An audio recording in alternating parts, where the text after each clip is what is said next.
In a seminar live-streamed on TV from Shanghai, Chinese scholar Dongsheng bragged about how Beijing could easily settle issues with the United States however it wished before Donald Trump became president. He had a big smile on his face when he talked about Joe Biden entering the White House, implying that Beijing would retrieve its advantageous position since the Chinese regime helped Hunter Biden, second son of Joe Biden, obtain Chinese business deals. Dongsheng, Associate Dean of the School of International Studies in International Monetary Institute at Renmin University, gave a speech on November 28th as one of the keynote speakers. The Trump administration waged a trade war with us. Why couldn't we handle him? Why is it that between 1992 and 2016 we could always settle issues with the United States? Have you noticed that all the crises during that time, be it the Yinhe incident, embassy bombing, or mid-air collision, everything was resolved within 2 months? Those conflicts were just like quarrels between a husband and wife that would eventually come to a reconciliation. Why? I'm going to drop a bomb here. It's because we have connections inside America's core power circle, our old friends. Old friends of the Chinese people is a catchphrase often used in China's propaganda to refer to foreign elites who are friendly to Beijing. The video quickly went viral on China's social media, as it is very rare for Chinese scholars to publicly boast of China's infiltration in America's power circles. Soon after, a part of the original speech went missing from the video. It was a story about an elderly Jewish lady.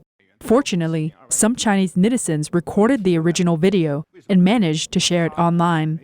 In the original speech, Di revealed that before Chinese leader Xi Jinping's state visit to the United States in 2015, a CCP department in the United States planned to promote Xi's new book, The Governance of China, at an event at the Politics and Prose bookstore in Washington, D.C. Di was chosen to be the host as well as a speaker. However, because the time slot had been taken and the bookstore owner didn't like the CCP, Di failed to reserve the spot. However, an elderly Jewish lady came to his rescue and quickly resolved the issue. Di was introduced to this lady on the day of the event. He introduced me to an old lady with a big nose. I could easily tell she's a Jew. She gave me a business card and told me her name. She said, "Nice to meet you," in Mandarin with an authentic Beijing accent. When I praised her for speaking perfect Mandarin and her Beijing accent, she was proud of herself. She said, "Let me tell you, I not only speak Mandarin, but I also have Chinese citizenship. As you all know, you guys can't have foreign citizenship. There's no dual citizenship in China, but it's very unlikely for old ladies like her to give up both US and Israeli citizenships for a Chinese citizenship. Did you get it?" Di was implying that the Chinese government granted this lady a Chinese passport as proof of citizenship, while allowing her to keep US and Israel citizenships as a special treatment.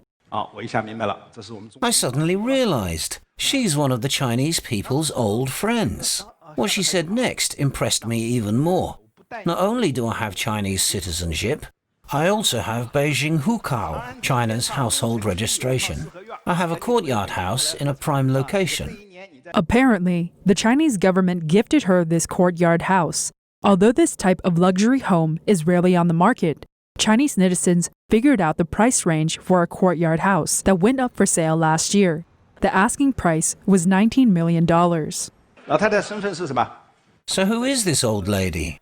Why had she been living in China for 30 years? How come she can speak Mandarin fluently? Just as I mentioned minutes ago, she's the president of Asian operations at a top Wall Street financial institution. However, problems arose when the role of Wall Street declined in 2008. Most importantly, after 2016, Wall Street couldn't control Trump. During the US-China trade war, they tried to help. My friends in the United States told me that they tried to help, but they couldn't do much. Di's eyes sparkled with excitement when he shifted the topic to Biden's proclaimed election victory. But now Biden has won the election. The traditional elite, the political elite, and the establishment all have close relationships with Wall Street. You probably read it in the news. Trump said Biden's son has investment companies all over the world. Then who helped him build his investment companies? Did you get it? There are certainly dealings involved. Everyone knows what he was implying. Who gave money to Hunter Biden? I think it goes without saying that it was given by the CCP. He let the cat out of the bag by completely revealing the CCP's money diplomacy in the West, which has been an unobstructed success over the years.